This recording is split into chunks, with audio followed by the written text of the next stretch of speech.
Hey everybody, it's Mike Kennedy, Vermont Bar Council. I'm going to explain the hat in a minute. So this is a special video in conjunction with Wednesday of 2022 Wellbeing Week in Law. The theme for Wednesday is intellectual growth, intellectual well-being, and how important it is to our overall well-being to continue to stoke our intellectual well-being. And one way to stoke it is to constantly challenge ourselves to grow intellectually, both at work and outside of work. So last year, during 2021 Wellbeing Week in Law, we had a group discussion on intellectual well-being day. Whoops, sorry about that. During that discussion, I promised to the group, and I think I later put it in a blog, that I would learn how to make bread. That's how I was going to challenge myself to grow intellectually outside of practicing law, being bar counsel. I was going to learn how to make bread, be a new interest. Okay, it's May 3rd. It's Tuesday, the day before my 1 year is up, and I haven't made a loaf of bread yet. But here's what I just did. So the hat, I'm going to make a loaf of bread right now. I'm not going to film the whole thing. Just the beginning. I might add on to it later. The hat, I'm going to call that my chef hat. Now, that's sort of paltering, or we talked about that last week at the seminar on candor in Montreal, because I'm not wearing the hat really because it's a chef hat. I'm wearing it because you can see how bright it is just on the hat. Imagine if that was my bald head with the light reflecting back. You wouldn't even be able to see what I'm about to do. So kudos first to the first brother, my brother, who gave me the recipe that I'm going to follow today. Now, to prove that I'm actually doing this today, this is like part of the proof of life video. Here's the receipt from Hannaford's. I just went over there. I think it has a date on it. I hope it has a date on it. Yep, there's a date right there. Now hold that up. I don't know if you can see it. Maybe bring it back a little bit, but the date's right about here, I think. You'll see it there, 5/3/22. And if you zoom in, you'll see all the ingredients that I got on there too. First, I'm going to show you that I've cleared my workspace. That's the bar in my middle of my kitchen. That's where I'm going to work. I'm going to begin now by unpacking the ingredients. Just going to show you as I pull them out of my bag from Hannaford's. Got some enriched bread flour, Vermont, King Arthur flour. I didn't have any measuring cups. The first brother told me to get some of these, not just gets. Similarly, I got some spoons, some measuring spoons, because I didn't know what the difference. He was telling me about the recipe, and I didn't know the difference between a teaspoon and a tablespoon. So I asked him, is the one that I use for cereal, is that a teaspoon or a tablespoon? He said to get some real spoons, so I got them. I've got some butter. I never buy regular butter. I usually get Country Crock, which is sort of like butter. Love it. But I got real butter for this. My yeast. First brother told me 3 packets would be enough. Don't let that reflect negatively on him. He doesn't use yeast packets. He uses something else that fancy cooks use. He has a fancy cup. My thermometer, because the yeast has to go in water. And he told me it has to be between 100 and 110 degrees. I said, is that what temperature does it come out of the faucet at? He told me higher than that, I think, if you have it full blast. And I said, well, I'm just going to do that. See, it's a good thing I checked for the first brother. He said, no, because if the water's too hot, the yeast will ruin. If it's too cool, the yeast won't activate. So I got my temperature cook. He told me to use my meat thermometer. I didn't have the heart to tell him that my meat thermometer broke a couple years ago and I haven't replaced it. The recipe calls for rosemary. Rosemary. It's supposed to be fresh rosemary, but I couldn't find any, so I got this stuff. I already have sugar. That's in my my cabinet or my closet over there. And I think that's all the ingredients. So I'm going to pause the video right now. I'm going to begin the process. I'll come back in a little bit. But thanks for bearing with me so far. And I'll be back with my cooking hat still on. Okay, so I'm back. It's only been about a minute. I figured I would tell you that I'm making rosemary bread from the Macaroni Grill. It's a place my brother ate at in Florida. I think they might have them all over the Southeast. I'm not sure. I've had his before. It's great. I'm hoping that I can come close. Now, first problem already, my brother just texted me to ask how it was going. And he said, I told him I was starting in 5 minutes. Excellent. This is him talking. I don't brush with butter. I do the spray at 15 minutes, but you can brush at 15 if you'd like. Remember to flour the counter and hand when you start to knead. You may want to watch a video on it. I replied, I don't know what that means. Flour the counter? Am I gonna have to spread flour all over the counter just to put flour again and start kneading the bread? I don't know. I'm gonna learn, but that's where we are right now. I'll send you the link to the recipe. It's gonna be awesome. I can just tell. I know. I can feel it. Be back in a bit. Okay, it's Mike. It's 4:01. I started this process at 3:45. First problem, I'm not sure I activated my yeast correctly. My brother told me it would fizz. It's not fizzing. The water was 105 when I put the yeast in. I'm also disappointed in how the yeast packets come. So my recipe calls for a tablespoon of yeast. These packets produce 2¼ teaspoons of yeast. So first I had to look up online, teaspoon to tablespoon, told me that there are 3 teaspoons make a tablespoon. So that means I need more than 1 packet.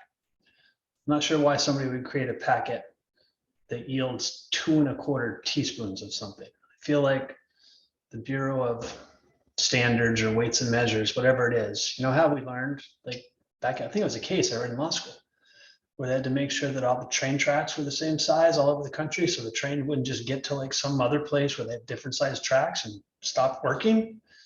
They should do that with yeast. That must be they have, not judging, just curious as to why it's 2¼ teaspoons per packet. I've texted the first brother to ask him if my yeast is how to know if my yeast is activated. Haven't heard back yet. I'm sure he's either ignoring me or sick of me or embarrassed by me or all 3. I'll be back. Okay, I'm back. Man, that is bright. 1 second. Okay, so things are good. Got the yeast activated. I wasn't sure if it was activated. So I texted my brother to ask if the yeast was activated. I wrote, how do I know if my yeast has been activated? There's no fizzing. He wrote, how long has it been in the water? I wrote 5 minutes. He said, send a pic. So I sent a pic. I'm going to give you an exact quote of what his reply was. It's excellent. Time to make bread. Let me repeat that. It's excellent. Time to make bread. I'd say I've succeeded. I mean, does it get better than it's excellent? No, it doesn't. So I've started following the recipe. I've mixed the yeast with the sugar and the flour and butter. I love the butter, by the way. So I'm glad I bought regular butter because I forgot. I knew this when I was a kid because my mom used to let me make some things when I was a kid, not many things, because she didn't want the house to burn down and she didn't want to have to eat what I cooked. I forgot that they have the little measuring things right on the paper. So I knew exactly how much butter I needed. Now I'm a little confused though right now, and I'm a text to the first brother waiting for a response. The recipe calls for 2 tablespoons of butter. Then I just went through, it says to mix in 1 tablespoon. And then I looked through, when am I going to use the other tablespoon? And it doesn't say. So I'm waiting. It's about time to start kneading the dough, I think, but I'm waiting to see when I put that other tablespoon of butter in. Now, I was concerned, maybe I should melt the butter before I put it in because it would mix easier, you know? I didn't because the recipe didn't say that. And in my life, I'm kind of not really a step-by-step person. I kind of just sort of wing things, but I'm sticking to the recipe. It didn't say to melt the butter, so I didn't. Anyway, I'm waiting for the response. I guess I'm going to chop up the rosemary right now. Assume that'll be pretty easy. Said the guy who may have a cut finger when he comes back on, but that's where we are right now. Things are going good. I repeat, it's excellent. Time to make bread.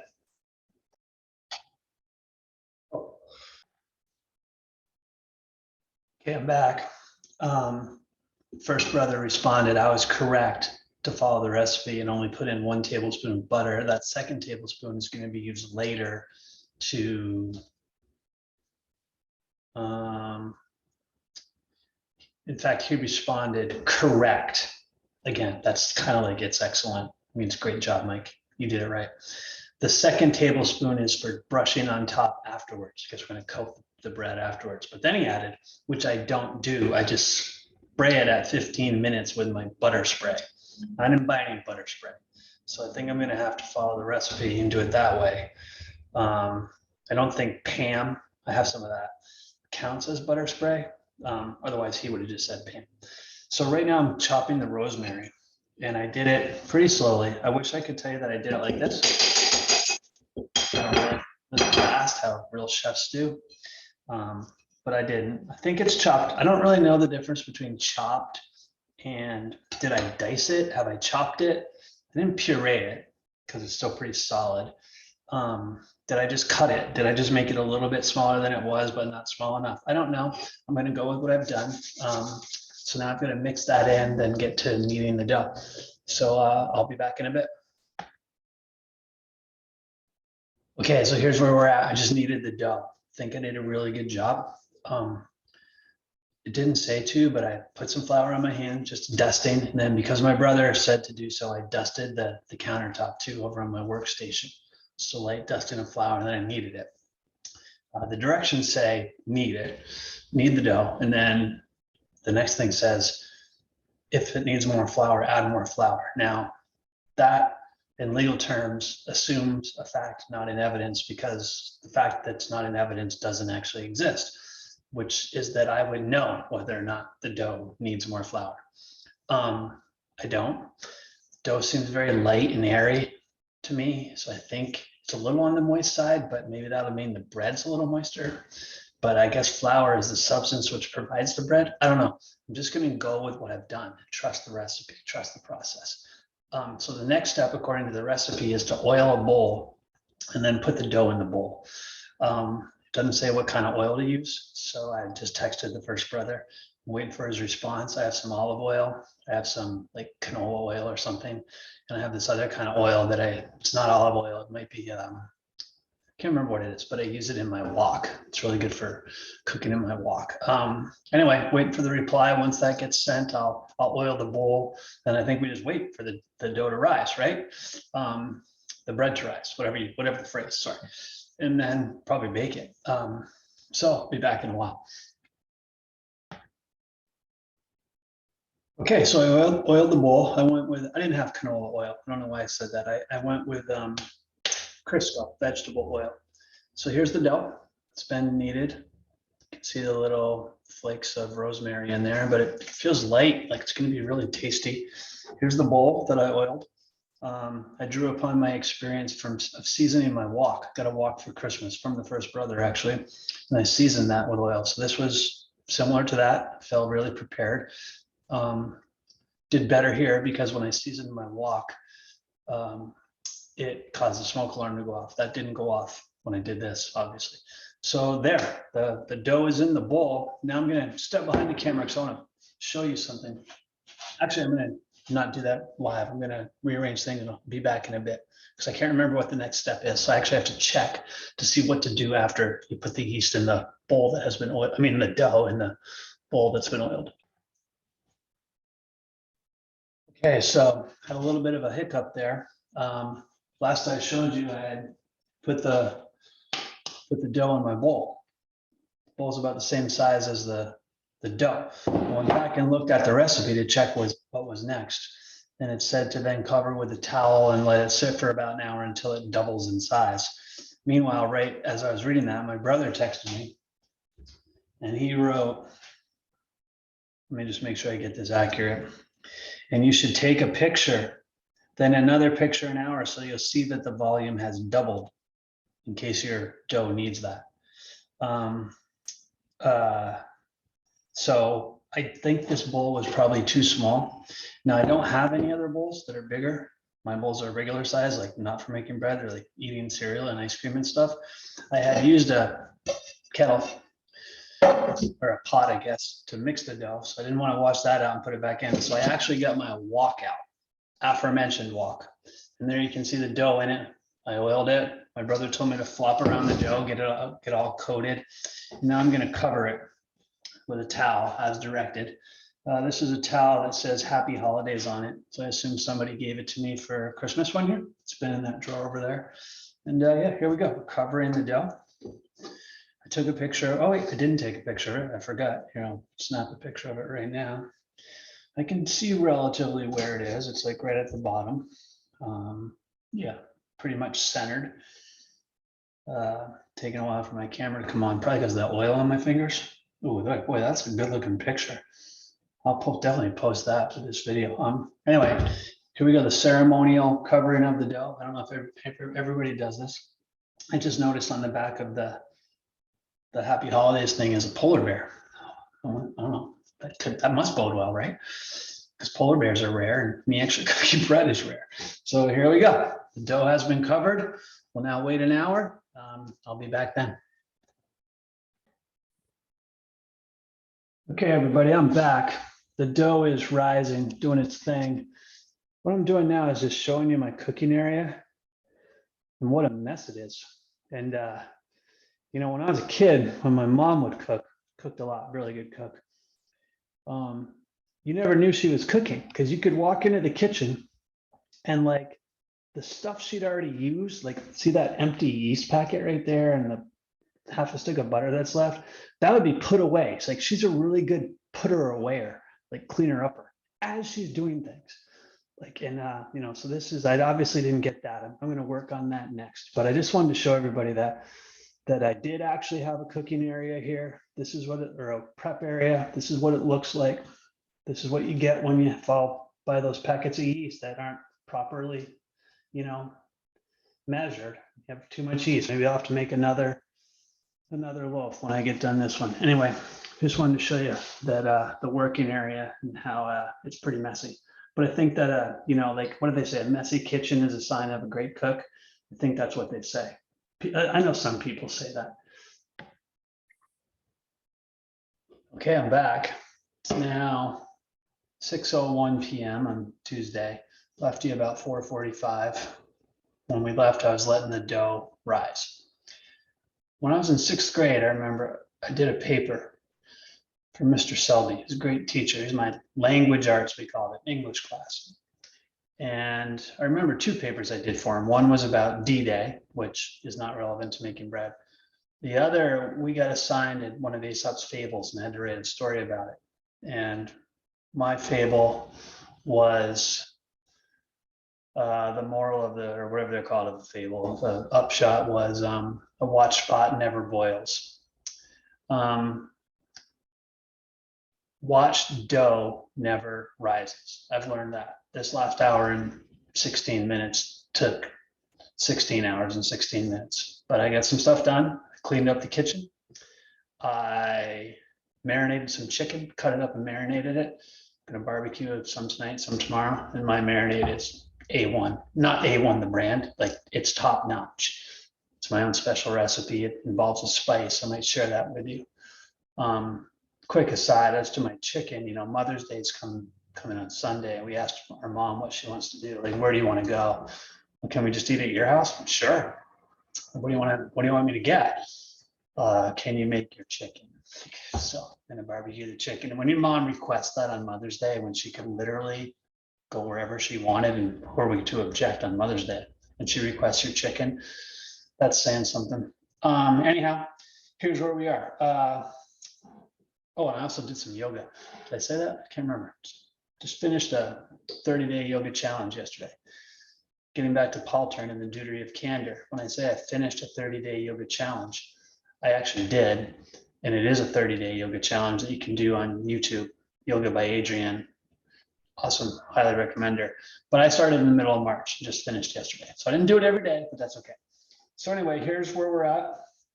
After the dough rose, the directions were to punch it, to punch through it. So I did that, and then separate it into 2 small round balls, which I've done.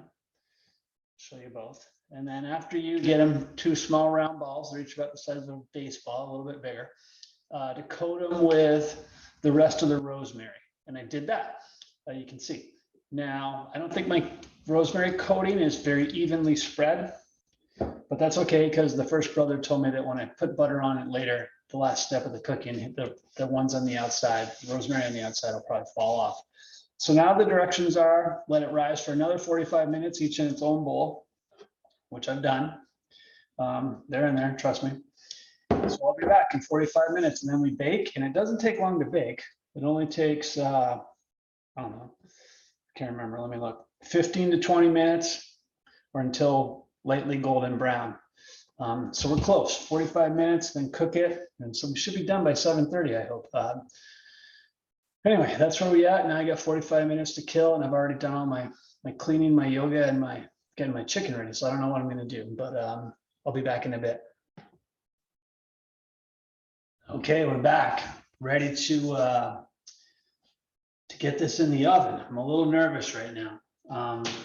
So 45 minutes have gone by. The dough did its second run. Whoa, forgot my chef hat. That would be bad luck. Anyway, the dough did its thing, it was rising. But I got a couple texts from the first brother that made me nervous. Let me just read them to you. So bread, this was at 6:38, and right now it's 6:52. Bread status, I have it as coming out right about now. Am I behind? And I wrote back, going in the oven in 12 minutes. So I guess I'm not even behind that because that was 14 minutes ago.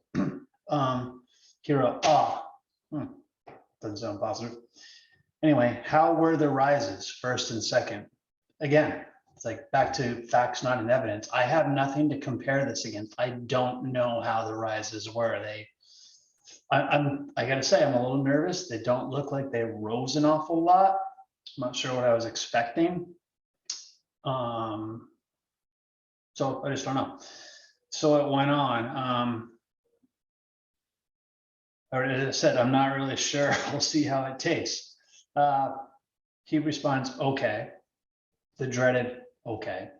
From there, I prefer it with olive oil and pepper dip, or just slathered with butter. I mean, olive oil and pepper dip, it's like, you know, he knows I don't have that stuff, so I'm not sure what he's talking about. Then we talked about some other stuff like sports and stuff. Okay, back to bread. 18 to 21 minutes in my oven. Your temperature, and I'm reading this directly.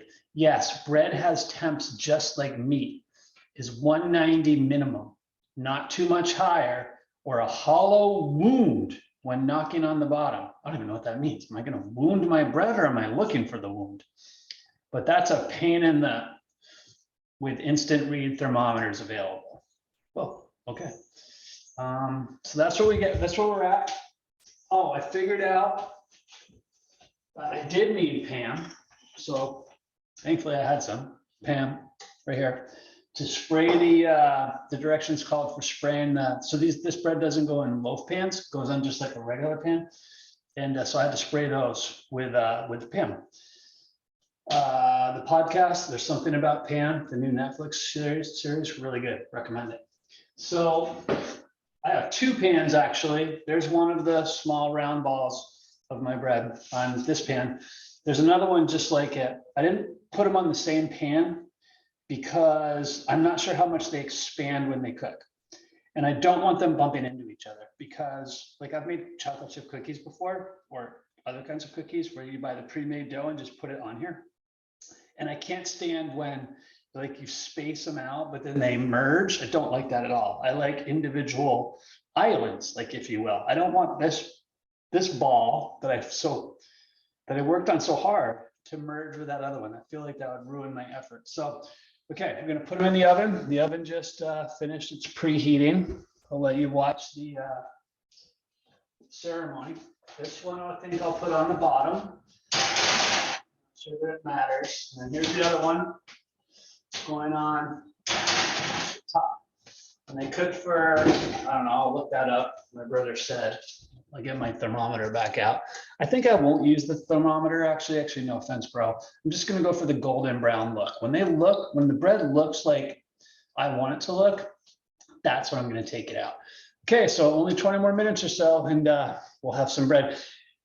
Got to give a shout out. I never would have done this without two lawyers' inspiration last year when I started talking about this in those discussion groups I mentioned.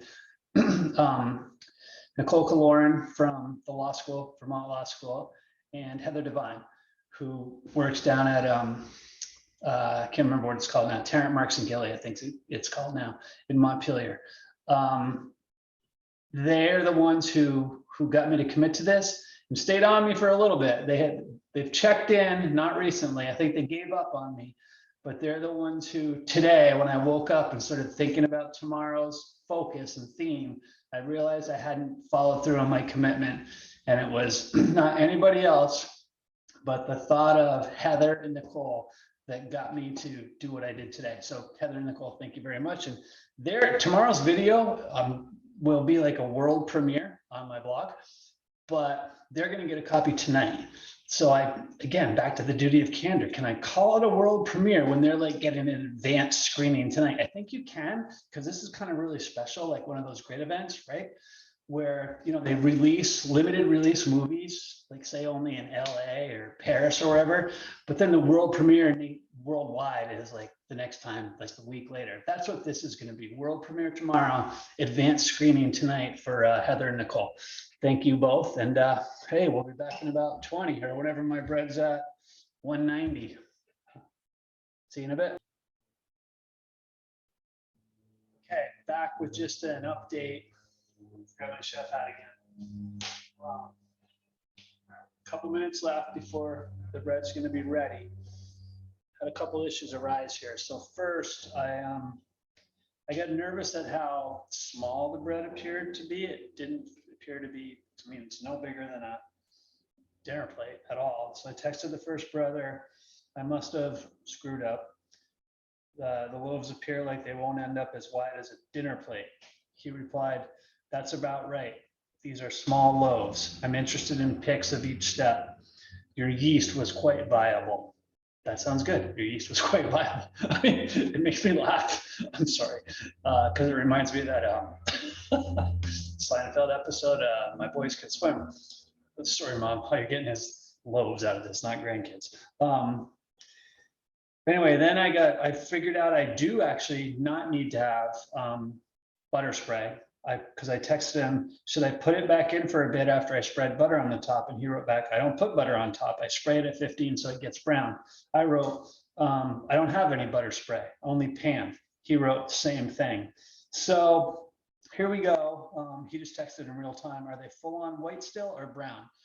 Because they were full on white. They look a little hard and small. I hope it doesn't come out like Irish soda bread, because I'm not a huge fan of that. But maybe it will. Maybe it'll be soft on the inside. But I'll be back in a couple minutes. Still got 2 minutes until we get to the time frame. They're looking about right. I got my thermometer ready just in case. Bear with me. A couple more minutes. Okay, we're back for the moment of truth.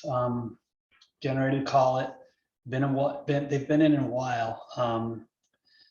So I'm a little concerned because on the thermometer, they're still only about 180 or so. A couple minutes ago, they were 170. And I texted my brother and said, hey, they must be out by now. And I'm like, no, they're not. They're only at 170. And here's what he responded. Wow, that's really low. Bread cooks linear. I mean, talk about intellectual well-being. I'm learning something right now. Whoops, just lost this text. Sorry. Bread cooks linear. They went in at 70 or thereabouts. You have gained 100. You need 20 more. You have whatever. Yeah, so you basically have 1/5 of what they've been in so far left. Again, intellectual growth. That's what this is all about. So, okay, the moment of truth. Time to take the bread out. I did spray it with some Pam. I did brush a little bit of butter on it. It's not terribly brown. All right, get a better angle here. Leave it like that. Then I'll come back over. Here we go. Here we go. Oh man, I would buy that. I would pay a lot of money for that. I'd pay even more for this one.